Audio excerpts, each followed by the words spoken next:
আপনি চাচা বুড়া হয়ে গেছেন, ভাতিজার কাছে নিয়ে স্বর্ণের একটা হার রাখছেন যে ভাইটা আমি বুড়া মানুষ, চোর চামার তো দেশে ভরে গেছে, কখন চুরি করে নিয়ে যায়, স্বর্ণের হারটা তোমার কাছে জমা রাখো, মেয়ের বিয়ের সময় আবার ফেরত দিবা।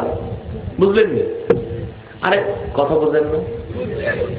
বিয়ের সময় রাতের বেলা গেছেন, ভাতিজা স্বর্ণের হারটা দাও, বিয়ে তো কালকে। ভাতিজা কপালে হাত দিয়ে চাচা কোন স্বর্ণের হার? খুঁজে তোমার কাছে রাখছিলাম। চাচা এই বুড়া বয়সে কবরে এক পাও গেছে, আপনার এখনো মিথ্যা কথা জানেননি। হার দিলেন কবে? আপনি লাগবে সেটা বলেন, আমি দিব, আপনি রাখছেন কবে? এটা আমানতের, ঠিক কিনা? এটা আমরা ভালো করে বুঝি। কিন্তু আমানতের খেয়ানতের অর্থ শুধু এতটুকু না, সাহাবায়ে কেরাম এই অর্থ জানতেন, আরেকটা আরো গভীর অর্থ জানতে চাইছেন। বলেন হুজুর আমানতের খেয়ানত কি আমাদের বুঝায় দেন? বুখারী প্রথম খণ্ডের হাদিস, আল্লাহ হাবিব জবাব দিয়েছেন, ইদা উসিদাল আমরু ইলা গায়রি আহলিহি ফান্তাজিরিস সাআ। সাহাবায়ে কেরাম দায়িত্বহীনের কাছে যখন দায়িত্ব অর্পিত হবে, দায়িত্ব পাওয়ার যোগ্য যে নয় তার কাছে যখন দায়িত্ব অর্পিত হবে, কিয়ামত সেটাই আমানতের খেয়ানত, কিয়ামতের বড় আলামত। ঠিক কিনা বলেন? অর্থাৎ যিনি জালেম তিনি হবেন আলেম, ঠিক কিনা? যিনি তক্তা উনি হবে বক্তা। কি হবে? যারা বলেন সুদখোর ঘুষখোর সমাজের নেতৃত্ব নিবে, ঠিক কিনা বলেন? যিনি ফতুয়া দেওয়ার যোগ্যতা রাখে না তিনি ফতুয়া দিবেন।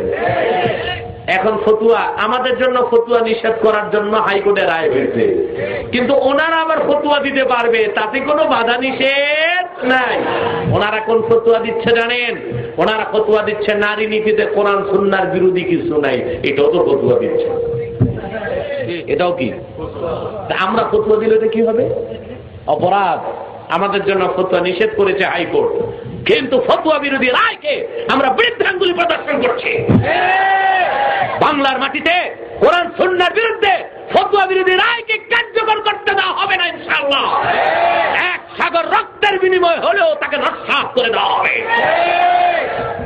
ভাইয়ের আমার, বন্ধুরা আমার, আমরা ফতুয়া দিতে পারবো না, ওনারা ফতুয়া ঠিকই দিবে, ঠিক না বলে? আমরা মুফতি ফতুয়া দেওয়ার যোগ্য, আমাদের কাজ নিতে ওনারা, ঠিক না বলেন? সূরা ফাতিহা যদি পড়তে বলেন এক একটারে, এই মন্ত্রী এমপি গুলোরে খোদার কসম পেশাব করে দিবে পেন্টের মধ্যে। ওনারা ফতুয়া দিবে, সমস্যা নাই। আমরা মুফতি, আমরা ফতুয়া দিলে দোষ হয়ে যাবে। তার মানে কিয়ামতের আলামত দেখতেছেন? কথা বলে না? অযোগ্যের কাছে দায়িত্ব যাবে, দায়িত্বহীনের কাছে দায়িত্ব যাবে, ঠিক কিনা বলেন? কথা বুঝেন না? অযোগ্য, অদক্ষ এবং দায়িত্বহীন ব্যক্তির কাছে যখন দায়িত্ব অর্পণ করা হবে, সেই দেশে কোনোদিন ন্যায় বিচার থাকতে পারে না। আমার একটা গল্প মনে পড়ছে, বলবো? এক হক্কানি পিসা বের হয়েছে, কোথাও যাবেন, তো সাথে খাদেম, সাথে খাদেম মানে কি? ওইটা লুভি, কিছু পাওয়ার জন্য পিসাবের সাথে চলে না, খাওয়ার জন্য। মানে ওটার ভিতরে নকশে খাওয়া মাছি। আল্লাহ মাফ করুক, আল্লাহ মাফ করুক।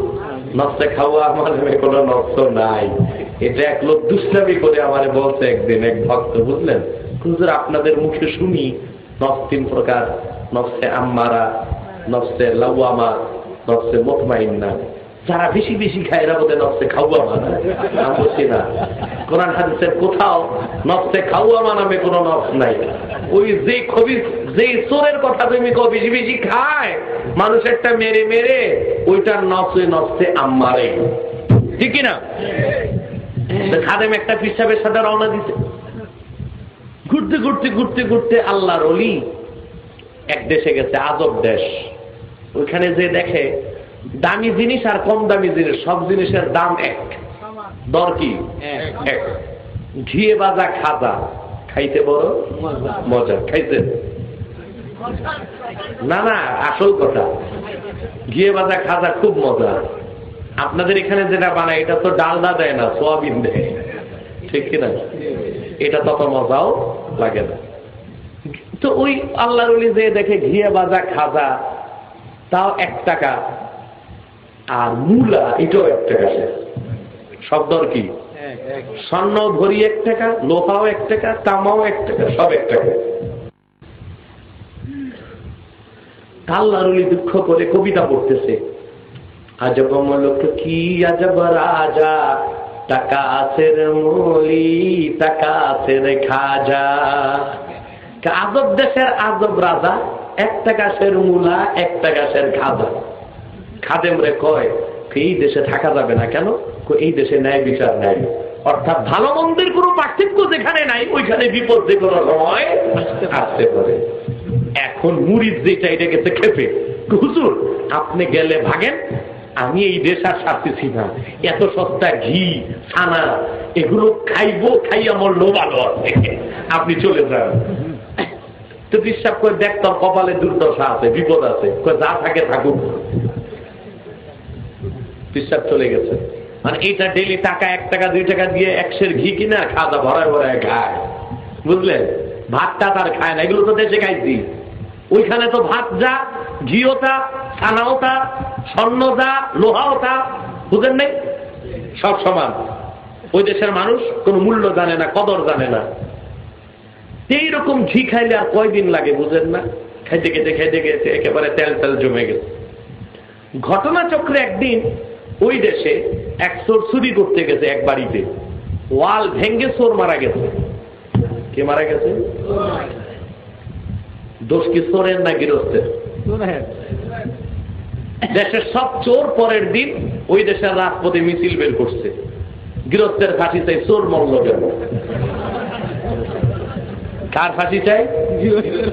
চোরে কর না, চোর মরল কেন? ঠিক কিনা বলেন? রাষ্ট্রপক্ষ বাদী হয়েছে, চোরের পক্ষ নিয়েছে রাষ্ট্রপক্ষ। কে নিয়েছে? রাষ্ট্রপক্ষের যে পিপি থাকে না, অ্যাটর্নি জেনারেল, মামলা দায়ের করে দিচ্ছে ওই দেশের হাইকোর্টে। বিচারপতি মনে হয় আমাদের দেশের মতই ছিল। মামলা দায়ের হয়ে গেছে, যে গৃহস্থের ওয়াল ভেঙ্গে চোর মরছে, গৃহস্থের হ্যান্ডকাপ লাগায় নিয়ে আসছে। যেমন দেশ তেমন রাজা, তেমন প্রজা, তেমন